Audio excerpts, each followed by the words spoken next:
Merhaba tatlı ay çiçekleri. Bugün yeni bir seriye başlıyoruz. Nihayet soru cevap serisi. Bugün ilk bölümü olacak ve sizden gelen soruları bu bölümde cevaplayacağım. Vegan yaşam tarzı, beslenme biçimim ve holistik sağlık ile ilgili umarım güzel bir sohbet olur, ilham verici olur. Şimdi tabii ki bütün sorulara birden cevap veremeyeceğim. Değişik seriler de yapacağım bu soru cevapla ilgili. Hepsi vegan yaşamla ilgili olmayacak ama bugün bununla başlamaya karar verdim. Gördüğüm birkaç soruyu not ettim ve size en iyi şekilde şimdi bakalım cevaplamaya çalışacağım. İlk soru, beslenme tarzınız ile ilgili bir video çekebilir misiniz? Kullandığınız vitaminler varsa eğer onlar da dahil. Şöyle diyeyim, ben aslında çok etiket sevmiyorum ama genel olarak çiğ beslenmeyi, mevsimsel beslenmeyi tercih ediyorum. Yani en azından öyle beslenmeye çalışıyorum. Ve en önemlisi vücudumu dinlemeye çalışıyorum. Onun için dönem dönem bu değişiyor ama birçoğunuz biliyor, bazı dönemlerde işte çiğ vegan tarifler paylaşıyorum, vegan tarifler paylaşıyorum ama tabii ki de ne olursa olsun hep bitkisel ve vegan besleniyorum. Kullandığım vitaminler ilk olarak her zaman en önemlisi B12 vitamini, vegan B12 vitamini kullanıyorum. İsterseniz bu videonun açıklamalarına linklerini, isimlerini yazarım ya da gösterebilirim de. Sonra magnezyum kullanıyorum. Bu kadınlar için çok önemli. Magnezyuma dikkat ediyorum. Vegan magnezyum kullanıyorum. Sonra D3 vitamini ama magnezyumda da bazen oluyor. Ona göre bir magnezyum alabilirsiniz. Başka bu özellikle kazadan sonra tabii ki daha çok takviyeler aldım. İşte mineraller, böyle karışık bir mineral takviyesi, vitamini aldım ama bunu genelde her zaman kullanmıyorum. Bazen de bazı dönemlerde eğer bulabilirsem spirulina takviyesi kullanıyorum. Çünkü onda birçok mineral, vitamin ve aynı anda protein de var ve klorofil var. Bedenimiz için çok önemli. Oraya bunların isimlerini yazarım açıklamalara. Spirulina Türkiye'de Hawaiian diye satılıyor ama maalesef biraz yüksek olduğu için, biraz fiyatı yüksek olduğu için pudra şeklinde de alabilirsiniz. Pudra şeklinde smoothie'lere koyabilirsiniz. Hani tadını herkes çok beğenmeyebilir. Evet, kullandığım takviyeler bunlar. Şu an elimde olanları gösteriyorum. Magnezyum, aldığım vegan magnezyum bu. Şöyle aslında içinde D vitamini yok da B6 vitamini var. O da iyi. D vitamini tabii güneşten de almaya çalışıyorum ama şu da var. Özellikle kazadan sonra kemiklerim için. D3 ile K2 böyle.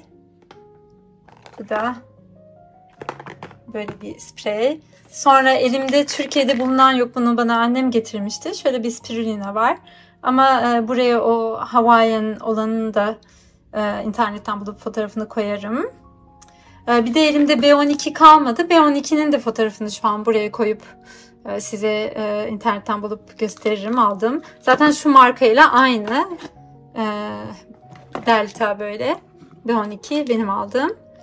Bir de bunu bir arkadaşım bana getirmişti. Bunu galiba başka bir Amerika'dan falan almış. Bu da böyle karışık bir mineral takviyesi. Bu özellikle kazadan sonra kemiklerim için aldım. Bunlar böyle. İkinci soru. Kahve tüketmemenizin özel bir nedeni var mı? Güzel bir soru. Benim bünyem, yani bedenim ben çok hassas bir yapıya sahibim. Onun için kahve benim sinir sistemimi bayağı etkiliyor. Ve bazen böyle çarpıntı ve böyle endişeli hissettiriyor beni. Onun için böyle nasıl denir? Topraklanma yerine ben hani böyle güçlü bedenimde hissetmeyi seviyorum ve kahve tansiyonumu da düşürüyor bazen. Onun için kahveyi tüketmemeyi tercih ediyorum ve bu benim için açıkça bedenimin bana kahveye karşı hayır demesi. Bir de ayrıca kahve ve siyah çay. Siyah çay da tüketmiyorum. İkisi de böyle fazla çarpıntı yapıyor. İkisini de bir de ayrıca sağlık açısından bedenimizdeki demiri alıyorlar. Demir eksikliğine yol açabiliyor. Onun için tüketmemeyi tercih ediyorum. Bir de kahve yerine sabahları eğer sorarsanız limonlu su içiyorum, yeşil smoothie içiyorum. Kanalımda tarifi var yeşil smoothie, kendi yaptığım yeşil smoothie'nin. Yoksa bazen bunları da canım istemiyorsa hindiba kahvesi içmeyi tercih ediyorum. Saf hindiba kahvesi, içinde kafein olmadan. Onu böyle badem sütüyle yapıp içiyorum. Bu sene baya videolarımda belki görmüşsünüzdür, bayağı tükettim. Tüketmeye de devam ediyorum. Böyle. Şimdi 3. soru. Vegan olmak pahalı mı? Güzel bir soru. İnsanlar genelde zannediyorlar ki vegan olmak çok pahalı, çok pahalı bir yaşam tarzı. Halbuki öyle değil. O kadar öyle düşünüldüğü gibi değil. Sırf vegan beslenmeyi pazardan bile sağlayabiliriz. Meyve, sebze, baklagiller, kuru meyvelerle bile yetebiliyor. Onun dışında hani ekstra alabildiğimiz şeyler, hani vegan ürünleri alsak da almasak da olur. Kendimiz de yapabiliriz. Ama işte tofularmış, onlar ekstra şeyler. Vegan peynirlermiş, bitkisel sütlermiş. Zaten birçoğunu kendiniz de yapabilirsiniz. Çok daha sağlıklı zaten. İnternette, YouTube'da bin bir değişik videolar, tarifler bulabilirsiniz. Ayrıca uzun süreçte sağlığımıza yatırım yapmak çok önemli bence. Çünkü hayattaki en büyük varlığımız, zenginliğimiz, sağlığımız.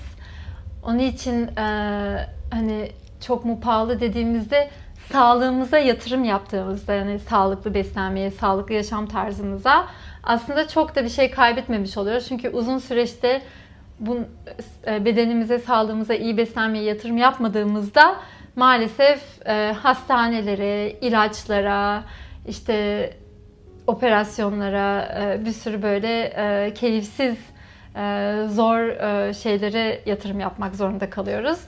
Yani hemen hemen aynıya geliyor. Hatta tam tersine daha çok kazançlı olabiliriz sağlıklı beslenerek. Sağlığımız yerindeyse, sağlığımız varsa 1000 tane sorunumuz var.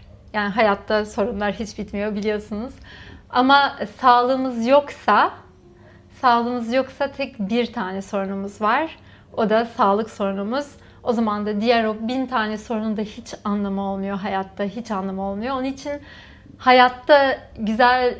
bu hayatın içinde, güzel yolculuğun içinde olduğumuzu gösteren işaret de sağlığımız dışında 1000 sorunumuz olmak. Onları da adım adım çözüyoruz ve çözerek de büyüyoruz. 4. soru. Protein ihtiyacınızı nasıl karşılıyorsunuz? Protein aslında düşündüğünüz kadar sınırlı değil. Bitkisel kaynaklarda da çok fazla protein var. Ben yıllardır böyle besleniyorum. Ve size bir küçük bir liste yaptım. Zaten araştırabilirsiniz de kendiniz. Çok fazla bununla ilgili videolar, belgeseller var. Ama bitkisel protein kaynakları mercimekte var, nohutta var, kuru fasulyede var. Yani birçok baklagilde çok fazlasıyla var. Sonra kinoa, karabuğday, yulaf, badem, ceviz, kabak çekirdeği, ay çekirdeği, tahin, susam, chia tohumu, keten tohumu, kenevir tohumu, bunlar da fazlasıyla var. Ve aslında tüm yeşilliklerde ve özellikle koyu yeşilliklerde, brokolide var, ıspanak, dereotu, kara lahana, bir de kale lahanası diye geçiyor. Onda da çok fazla protein var. Bir de şöyle düşünürseniz, dünyadaki en çok ette proteini içeren hayvanlar ya da en böyle güçlü protein eksikliği olmayan hayvanların çoğu yeşillik ve kuru meyveler yiyorlar. Çoğu da koyu yeşillik yiyor. Bakarsanız işte inekler, filler, gorillalar, özellikle dünyanın en güçlü hayvanları ve koyu yeşillikle besleniyorlar. yaprak ve gorillalar da çok böyle ceviz, kuru meyve gibi şeyler yiyor ama filler de yeşillikle besleniyor ve çok güçlü. Hem protein şeyinden hem de kalsiyumda da koyu yeşillikte de çok fazla kalsiyum var ama o ayrı bir konu. Sonra şeyde var avokado, spirulina diyecektim ama ilk önce avokado. Avokado da çok sağlıklı, beden için çok değerli bir besin kaynağı, bir de beden için sağlıklı bir yağ. Spirulina ve chlorella diye bir yosun var. Belki duydunuz, önceden de bahsettim. Takviye olarak da kullanılabiliyor. Onda da çok fazla protein var. Ama tabii ki bu da bir ekstra, hani bir olmasa da bütün bu söylediklerim zaten içinde fazlasıyla protein var. Beşinci soru. Arada vegan olmayan ürünlerle beslendiğiniz oluyor mu? Hayır. Uzun zamandan beri tamamen vegan besleniyorum. Çok uzun senelerden beri. Vegan olmamın sebebi hem etik nedenler, yani hem hayvanlara zarar vermemek hem de sağlık açısından benim için çok daha iyi bir yaşam tarzı. Onun dışında yani hayvanlara zarar veren, onları sömüren hiçbir ürünü kullanmamayı, hani hiçbir besini kullanmamayı tercih ediyorum. Tüketmek istemiyorum. Öyle. Altıncı soru. Vegan olmak istiyorum ama baskılardan dolayı hep pes ediyorum. Ne yapmam gerekiyor? Evet. Bu çok güzel bir soru ve seni çok iyi anlıyorum. Bu toplumda farklı olmak çok kolay bir şey değil ve cesur olmayı gerektiriyor gerçekten. İlk olarak kendini dinlemen çok önemli. Yani senin için doğru olan neyse kendi kalbini, kendi bedenini dinleyerek yaşamak en önemlisi. Başkalarına göre yaşadığımızda zaten ne başkalarına faydamız oluyor, ne kendimize faydamız oluyor ve gerçek bizim için yazılan hayatı, yolumuzu, kendi sesimizi takip etmemiş oluyoruz.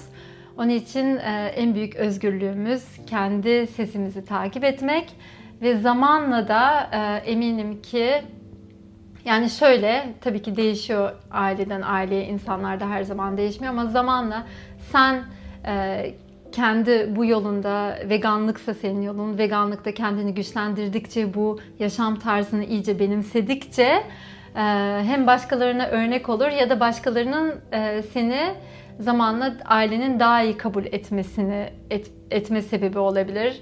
Çünkü kendini daha iyi anlatacaksın. Ama en önemlisi bu yolda, gerçekten bunu öğrendim, başkalarını ikna etmeye çalışmak değil, kesinlikle ikna etmeye çalışmak, hele özellikle başlarda çok yorucu. Sonra da, çünkü o şekilde olmuyor. Bir insan, etrafımızdaki insanlar bir şey açıklarsa zaten bu kendiliğinden çok güzel, böyle dirensiz bir şekilde akar ve paylaşılır. Ama değilse de yani ikna etmeye çalışmak her şeyle ilgili bu hayatta bence çok yorucu ve işe yarayan bir durum değil. Onun için kendini bilgilendirip, kendin için sessizce kendini ilk önce güçlendirip, sonra da ya zamanla ailen, etrafındakiler artık hani bu yolda olduğunu görüp seni kabul ederler ya da seni kabul edecek, seni anlayan bir çevre oluşturursun. Sen kendi doğana sadık kal. Başkalarına rağmen kendi yolunu seçmek çok büyük bir özgürlük ve bu her şeyden çok kıymetli. Şimdi 7. soru. İnternet üzerinden satın alabileceğimiz vegan gıda markalarından bahsettiğiniz bir öneri videosu yapar mısınız? Genelde ben çoğu besinimizi pazardan ya da yerel üreticilerden alıyoruz. Hani yerel, buralara yakın yerlerden. Ama bazen de çok arada bir internetten aldığımızda oluyor. İnternetten birkaç siteler var. Güvenilir, sevdiğim. En güvenilir, sevdiğim siteler var. Birkaç tane var aslında bayağı. Onları da açıklamaları yazarım sizin için. Vegan ürünler bulabileceğiniz. İlkinin adı Vegan Bakkal. Bu arada bu reklam değil, öyle söyleyeyim. Tek hani benim bildiğim, keşfettiğim ve senelerden beri güvendiğim ve değişik güzel ürünler bulabileceğiniz siteler bunlar. Tabii ki bakıp bazen ben de öyle yapıyorum. Kıyaslıyorum, fiyata bakıyorum, ünlere bakıyorum. Bazılarında indirimler oluyor, takip ediyorum. Hani öyle şeyler. Şimdi ilk yani böyle bir liste hakkında şeklinde yazdım. Vegan Bakkal, Güzel Ada Gıda, Vegan Dükkan, We Food, Naturiga, Talya Foods, Just Vegan Store, Simply Vegan, Taze Dükkan, Vegan İstasyon diye şeyler var. Bunları da sıra sıra açıklamalarda linklerini yazarım buraya. Neden çiğ besleniyorsunuz? Bu da güzel bir soru. Çiğ beslendiğimde kendimi daha canlı hissediyorum. Gerçi her zaman daha hassastım ama daha yaratıcı olabiliyorum. Daha hayatla bağ kurabiliyorum. Kendi özümle bağ kurabiliyorum. Hem ruhsal olarak hem fiziksel olarak kendimi çok daha hafif hissediyorum. Bedenimde daha özgür, zihnimde daha özgür. Dediğim gibi özümle, hayatla, sevdiğim her şeyi daha sıralamada hissediyorum ve çok daha sağlıklı hissediyorum. Enerjim çok daha yüksek oluyor. Daha az yorgun oluyorum. Birçok nedeni var aslında, çok uzun bir konu. Çünkü benim için çiğ besinlerin titreşimi de, çünkü her şey aslında, eğer kuantuma gidersek, aslında madde diye bir şey yoksa ve her şey bir titreşim ve bir titreşim de aslında bir ses, bir müzikse, canlı besinlerin titreşimleri bana göre daha yüksek. Ağaçtan aldığımız besinler, kuru meyveler, topraktan gelen pişmemiş besinlerin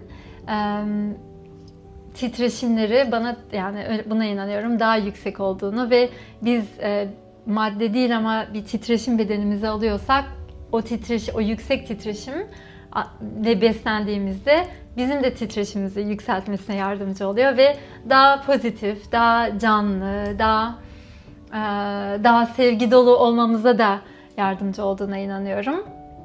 Ayrıca yani pişirmeye tabii ki karşı değilim. Bazı dönemlerde pişmiş yemeklere de ihtiyacım olduğu zamanlarda oluyor. Bu değişiyor gerçekten.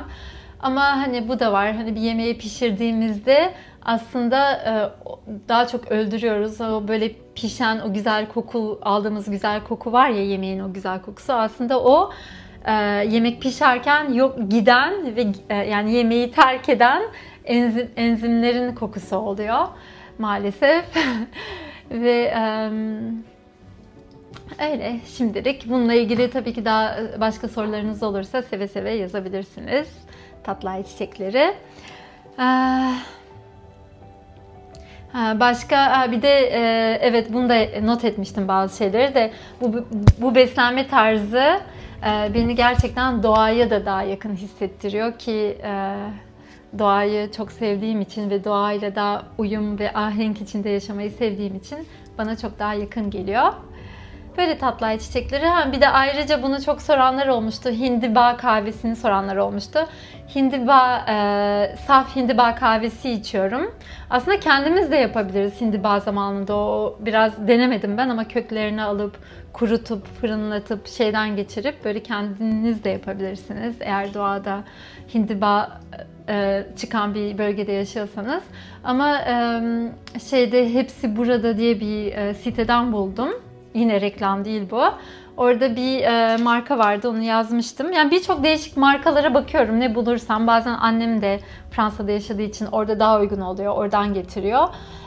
Burada en son aldığımız bir tane marka vardı. Plantia diye. Hindiba. Buraya linkini de yazabilirim. Çünkü çok soran olmuştu. Bu sade hindiba kahvesi. İçinde kafein olmayanı tercih ediyorum. İçine böyle badem sütlü yapıyorum. Çok güzel oluyor. Böyle umarım bu soru cevap serisini beğenmişsinizdir. Galiba ilk defa bir soru cevap serisi yapıyorum, hatırlamaya çalışıyorum da uzun zamandan beri çok istenmişti ama tam böyle yapmamıştım. Yaptıkça galiba biraz daha rahat olacağım diye düşünüyorum. Başka seriler de yapmayı düşünüyorum ama tabii ki her zaman sorularınızı seve seve cevaplamaya çalışacağım. Burada da başka sorularınız varsa bu yorumlara yazın ya da düşündüklerinizi yazın. Çok teşekkür ederim seyrettiğiniz için. Kendinize çok iyi bakın. Böyle örnek olarak bu akşamki akşam yemeğimizi göstermek istiyorum. Ben çiğ besleniyorum. Sita'da vegan pişmiş. Kendine domates çorbası yaptı şöyle.